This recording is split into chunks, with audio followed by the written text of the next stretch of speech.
Okay, new exclusive video also now from our Fox team. The southern border shows a mass release of single adult and mostly male migrants into the country in violation of a public health border policy amid the pandemic. Texas Lt Gov Dan Patrick here to talk about this. What have you learned about it? What can you tell us about it? Because I think the truth is nobody really knows what's happening at our southern border, sir. Yeah, Bill, you make a great point because the Biden administration is, in essence, in the smuggling business. They are smuggling people once they get inside of America. So the Biden administration, if you think about this, Bill and Dana, they let the cartels bring them in, and then they smuggle them into 49 other states. They don't tell anyone where they're going. They drop them off in the middle of the night. They're barring cameras from coming in to see where this particular group of young men went that should be held in Mexico. That's what they were. That's the situation they were in under the Trump administration with the Mexico protocols, and the courts have said they need to follow that. So, Bill, this is no longer about families coming in with children, and they should not come in illegally either. This is about young men. And why is the Biden administration doing this? Why are they sneaking them into the country?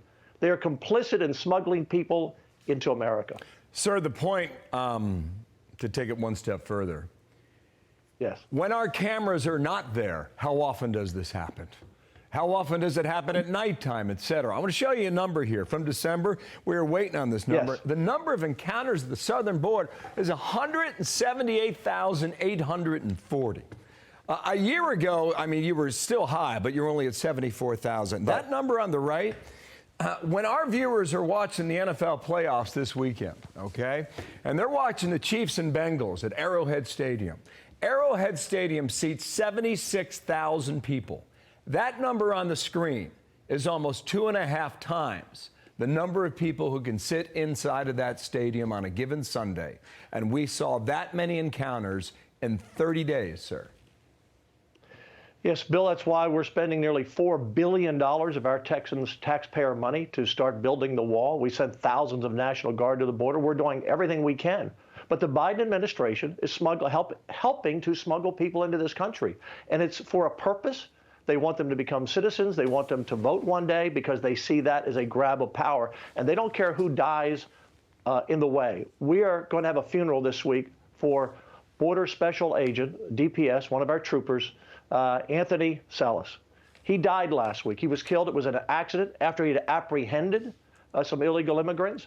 Those watching in the White House communications room right now, which I know they do, they watch your show every morning, understand that your boss, this is on him. Every death that occurs from people crossing this country illegally is on your boss's policies. Too many have died. And Bill, by the way, if I could just mention this, because look, Border Patrol, DPS, they're all part of law enforcement. People are sick to death in this country of what we see now, the Black Lives Matter organization talking about when they say, you know, just because a cop dies in the line of duty doesn't make him a hero. They're tired of seeing tear-jerking press conferences. You know, they don't want to hear about these things. They talk about barbecuing propaganda. I'm sick of it. And you mentioned football, Bill. I know you're a big sports fan like I am. There's been a lot of talk about a coin toss. I'm going to toss it right here.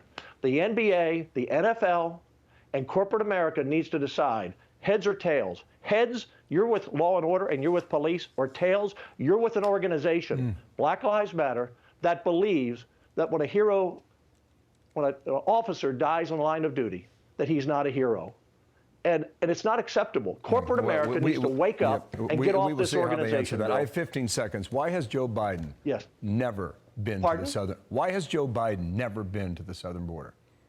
Bill, look, he won't even admit this is a crisis.